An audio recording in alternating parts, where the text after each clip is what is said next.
শ্ৰীমন্ত শংকৰদেৱ সংঘ কাৰ্বি আংলং জিলা শাখা বাৰ্ষিক অধিৱেশন আৰম্ভ।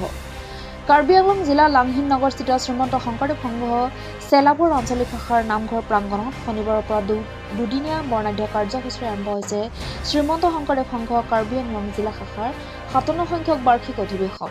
শনিবাৰে ৰাতিপুৱা 5 বজাত পৰিৱেশ নিকাকৰণ, প্ৰাত প্ৰসংগ, নাম প্ৰসংগ, বিভিন্ন তোৰণ উন্মোচন, গছপুলি ৰোপণ আদি কাৰ্যসূচীৰে পাতনি মেলা অধিৱেশনৰ পুৱা 11 বজাত অনুষ্ঠিত হয় জিলা শিক্ষাৰ শাখাৰ সম্বৰ্ধনা আৰু আলোচনা চক্ৰ।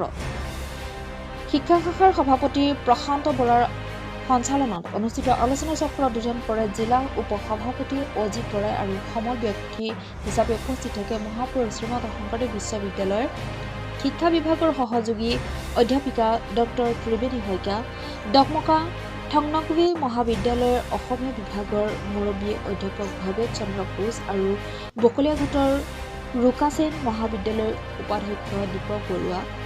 সমান্তৰালভাৱে পৃথক পৃথক মঞ্চত অনুষ্ঠিত হয় শিশু আইমাতৃ কল্যাণ শাখাৰ সাধাৰণ পৰিষদ, জিলা সেৱা বাহিনীৰ সাধাৰণ পৰিষদ, সাহিত্য শাখাৰ মুকলি অধিৱেশন আৰু সাংস্কৃতিক শাখাৰ মুকলি অধিৱেশন।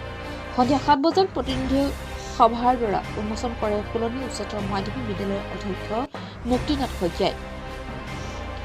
কাৰ্বি আংলং ফুলনিৰ পৰা বীৰেন গোৱালাৰ ৰিপৰ্ট। ভূমিকা এই ওপৰত আলোচ্য কৰিবৰ কাৰণে আমি শ্ৰীমন্ত শংকৰদেৱ বিশ্ববিদ্যালয়ৰ সহযোগী অধ্যাপিকা শ্ৰদ্ধাৰ ডক্টৰ ত্ৰিবেণী শইকীয়া বাইদেউ আমাৰ মাজত আহিছিল। ইতিমধ্যে শিক্ষা উত্তৰণত ছাত্ৰ ছাত্ৰীৰ যি ভূমিকা, ইয়াৰ ওপৰত সুন্দৰভাৱে তেখেতে আলোকপাত কৰি আমাৰ অধিৱেশন ভাগ অতি সুন্দৰ কৰি তুলিলে। তাৰ বাবে আমি তেখেতলৈ ধন্যবাদ জনাইছোঁ। দ্বিতীয়তে, ইতিমধ্যে আমাৰ শিক্ষা শাখাৰ অধিৱেশনৰ পিছতে সাহিত্য শাখাৰ অধিৱেশন অনুষ্ঠিত হৈ আছে।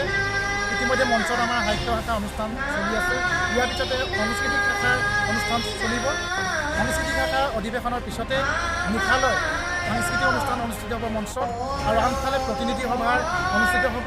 ইতিমধ্যে জিলাখনৰ 53খন প্ৰাথমিকৰ প্ৰতি প্ৰাথমিকৰ পৰা 10গৰাকীকৈ হ'লেও 500মান প্ৰতিনিধি আমাৰ হোৱাৰ এটা সম্ভাৱনা আছে। ইতিমধ্যে প্ৰায় 60% প্ৰতিনিধি আমাৰ মাজত আহি সমবেত হৈছেহি, বাকী 40% আৰু আহি আছে বুলি আমাক ফোনেৰে জনাইছে। গতিকে সুন্দৰভাৱে আজি যদি প্ৰতিনিধি সভাখনো চলি যায়, তেতিয়াহ'লে আমাৰ প্ৰথম দিনৰ কাৰ্যসূচী অন্ত পৰিব। আৰু অহাকালিলৈ পুনৰ 5 বজাৰ পৰা নাম প্ৰসংগ, শোভাযাত্ৰা, ভাগৱত শোভাযাত্ৰা, সাংস্কৃতিক শোভাযাত্ৰাৰ লগতে ধৰ্মধ্বজা উত্তোলন। এই ধৰ্মধ্বজা উত্তোলনত আমি এই বছৰ লক্ষ্য ৰাখিছোঁ, যিহেতু জিলা শাখাৰ 57 সংখ্যক অধিৱেশন, এই 57 সংখ্যক অধিৱেশনৰ উপলক্ষে আমি 57 জোৰা গায়ন বায়নৰ দল আমি ঠিক কৰিছোঁ। ইতিমধ্যে বকলিয়াঘাট আঞ্চলিক শাখাৰ পৰা, ধাৰঘাট আঞ্চলিক শাখাৰ পৰা, নমাটি আঞ্চলিক শাখাৰ পৰা আৰু লগতে চেলাপুৰ আঞ্চলিক শাখাৰ তৰফৰ পৰা গায়ন বায়ন দলসমূহ ইতিমধ্যে প্ৰস্তুতি চলাই আছে। অহাকালি 8 বজাত যি ধৰ্মধ্বজা উত্তোলন হ'ব, তাত আপোনাৰ বাবে সকলোৱে দেখা পাব যে আমাৰ 57 সংখ্যক অধিৱেশনৰ উপলক্ষে 57 জোৰা গায়ন বায়নৰ দল ইয়াত অনুষ্ঠান পৰিৱেশন কৰিব। ধৰ্মধ্বজা উত্তোলনৰ পিছতে সাংস্কৃতিক শোভাযাত্ৰা, এই সাংস্কৃতিক শোভাযাত্ৰাটো আমি জিলাখনৰ বিভিন্ন জনগোষ্ঠীয় লোকনৃত্য দলসমূহক আমন্ত্ৰণ কৰিছোঁ। ইতিমধ্যে দুলাৰায় বড়ো হাইমুৱা খাট কাৰ্বি আংলং জিলাৰ বড়ো সাংস্কৃতিক দলো আমাৰ মাজলৈ আহিব।